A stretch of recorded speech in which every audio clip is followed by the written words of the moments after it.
nom du Père, et du Fils, et du Saint-Esprit. Amen.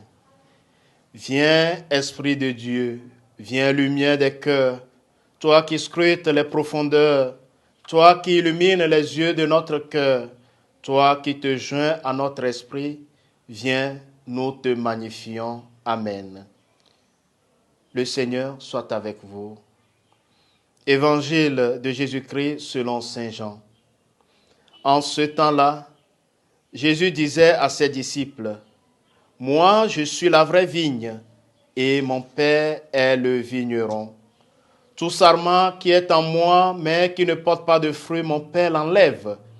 Tout sarment qui porte du fruit, il le purifie en le taillant, pour qu'il en porte davantage.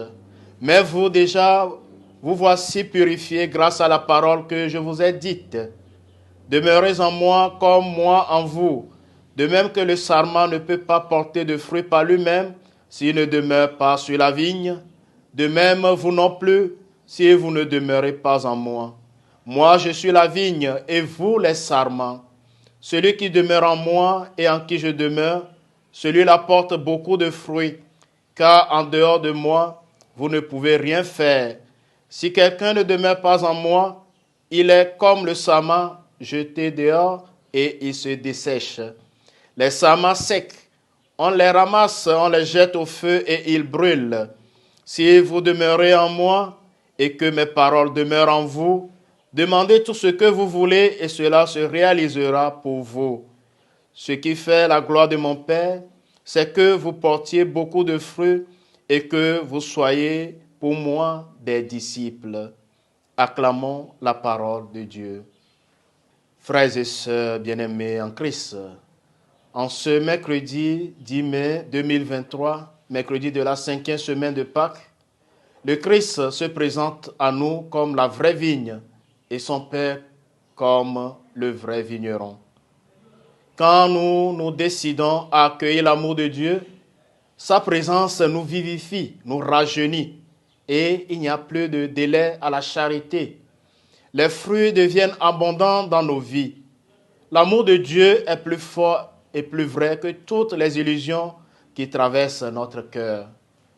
Les anciens sarments secs ne laissaient plus passer la sève.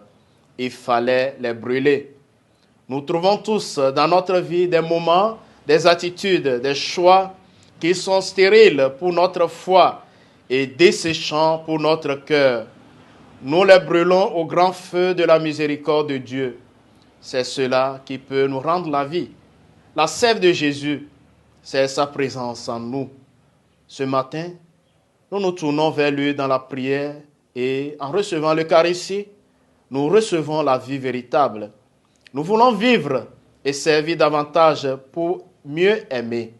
Oui, Dieu lui-même prend soin de nous, de chacun d'entre nous, dans notre fragilité, dans nos blessures, dans nos sécheresses. Oui, nous ne sommes plus seuls. Nous n'avons plus besoin de nous cacher. Nous n'avons plus besoin de tout porter tout seuls. Nous ne serons plus jetés dehors, car nous sommes attachés au Christ et lui est notre vie. Frères et sœurs, demandons au Seigneur de nous enseigner comment rester aujourd'hui sur sa vigne et porter du fruit. Comment demeurer en lui, lui qui est notre vie, lui qui nous donne vie. Le Seigneur soit avec vous. Que Dieu Tout-Puissant vous bénisse, le Père et le Fils et le Saint-Esprit. Amen.